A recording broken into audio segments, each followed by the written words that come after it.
दीपिका अपने शौहर रणवीर के साथ काम करने का कितना मुआवजा लेती हैं? जी हाँ, बॉलीवुड क्वीन दीपिका पादुकोण का कहना है कि शौहर रणवीर सिंह के साथ फिल्मों और कमर्शियल्स में काम करने का मुआवजा ज्यादा है।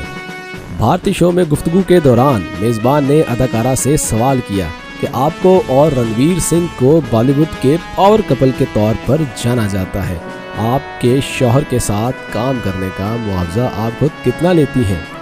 जिसके जवाब में अदाकारा ने बताया कि उनका शौहर के साथ काम का मुआवजा बहुत ज़्यादा है।